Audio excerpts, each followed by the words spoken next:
Hey guys, welcome back to another precious place where we transition from being a passive to an active follower of Jesus Christ.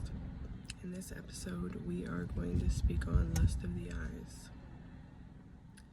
As I was sitting here and reflecting on a video that I had seen just now, it caused a lot of turmoil within me about if I am being called to be a person who can confront that within other people. And sometimes the Lord leads me to do things that I'm very uncomfortable with, but that need to be said.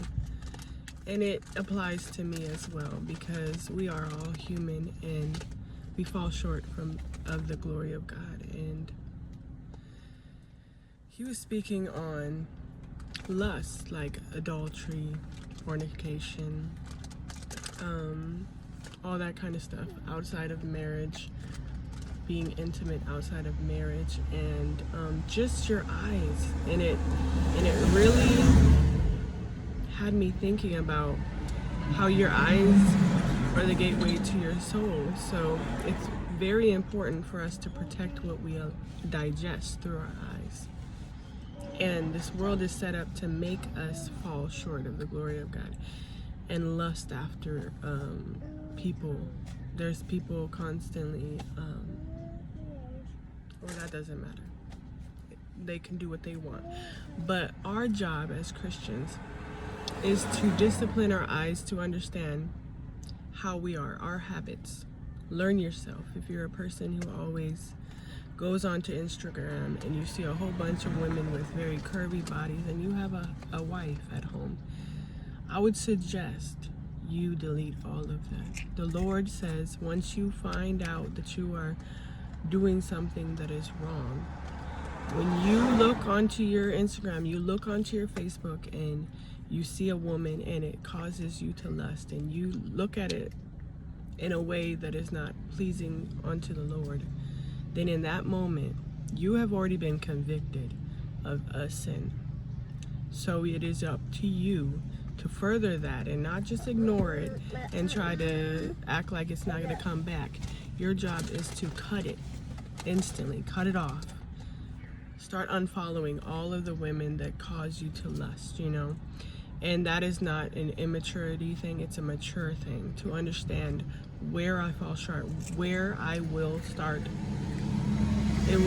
My mind will start leading myself away from Christ, And through this walk of Christianity, I've learned that my triggers of certain things that trigger me. I don't follow men that are working out and have huge muscles and cause me to start to sway away from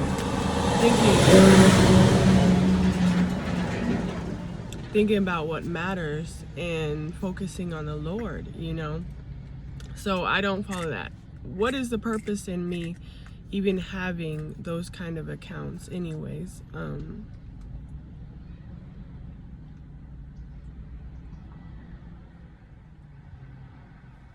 We as Christians just I don't need to go into detail like that, but we as Christians know ourselves. And if you don't, and you don't know why you keep falling, seek the Lord for advice. He will give you all the advice you need. You know what causes you to fall. If you are an alcoholic, don't follow a whole bunch of people that are partying and stuff like that. It will cause you to want that. Your flesh is weak, and you want to have dominion over your flesh by being disciplined over what you see.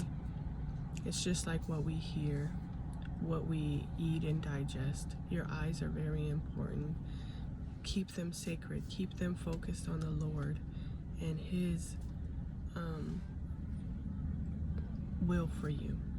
I love the verse Colossians 3:2, set your mind on things above, not on earthly things. It's a power-packed verse, because the Lord illustrates that this world is for us to be in, but not of it.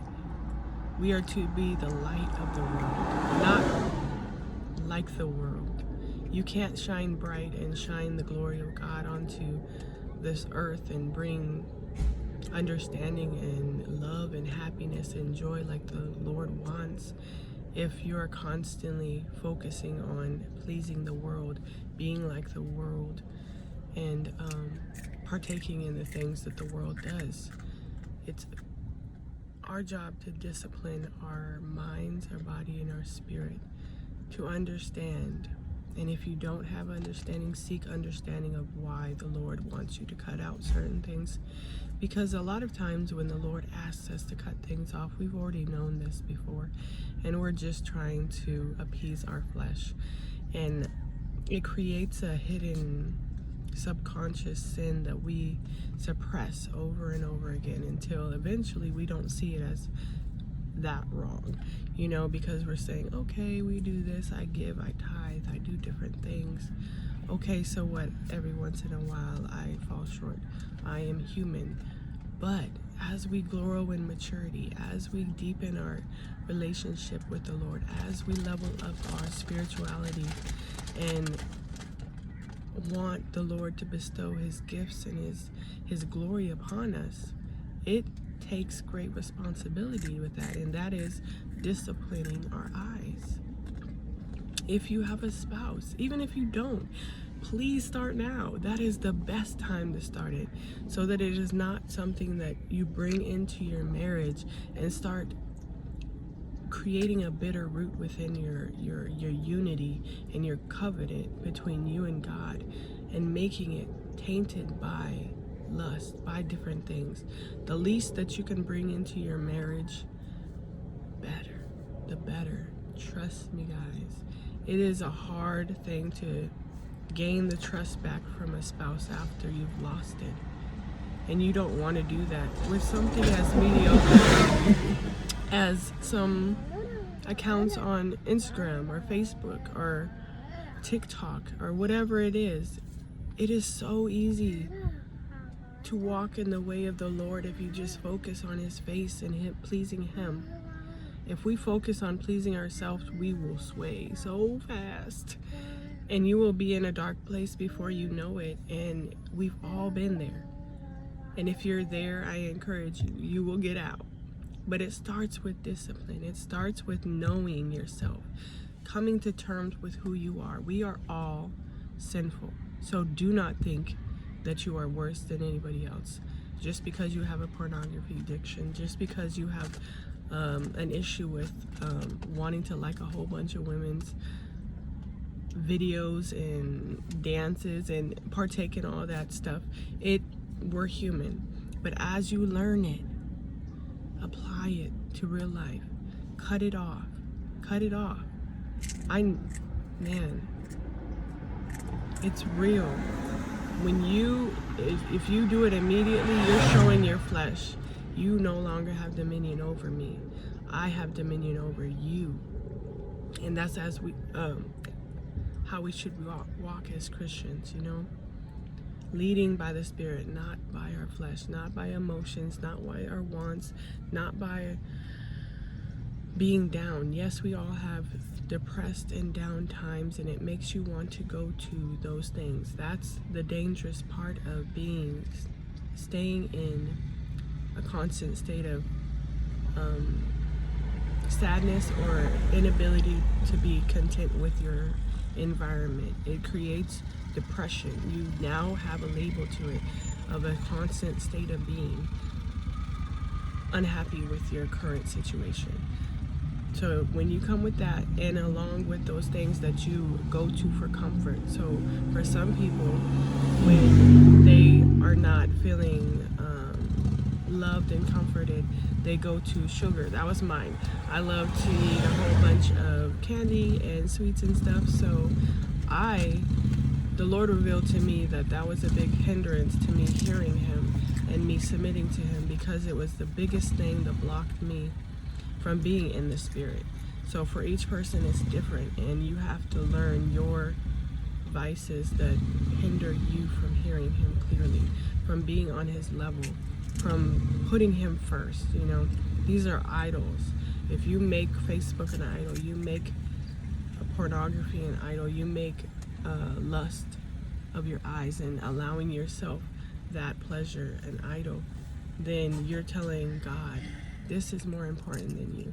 My flesh being satisfied and pleased is more important than your will for me and you being pleased with my actions.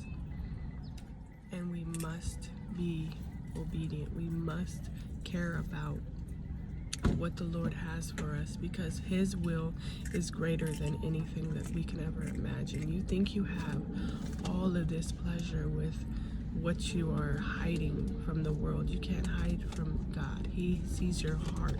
He understands your mind and what you go through while you're doing these things. So it's best to bring it to him and say, I struggle with this. I can't stop doing this. How must I stop it? And I guarantee you, he will give you a way out, because with every sin, he gives you the grace to have a way out of it. That is what he is here for. That is what grace is for. He gives you the strength. He gives you the ability. He gives you the discernment. He gives you everything you need to, for one, face what you have to fix about yourself with the Lord's grace and his power, along with what strategies you must put into place to keep yourself from falling and slipping back into those sins. And then it's up to you on whether you want to be obedient and start doing those things, or you want to postpone it and stay in your sin. It is up to you. We are human. Our journeys go at different paces, so have mercy with yourself, but try, and put valiant effort into it. Say, I'm going to unfollow all of these people that cause me to sin. I'm going to stop listening to this music because it puts me in a state of arousal. I want to stop going around these people because they attract my eyes to want to lust after them. It's just being mature. We are human. Don't think you're a bad person, but take what you know and run with it and go with it and learn from it and grow from it. Don't keep doing the same things and expecting the same outcome. A different outcome. That's insanity. And we must move past delusion into reality. We all sin. We all fall short. I love you. The Lord loves you so much more. I pray you received what you needed in this time. Until next time.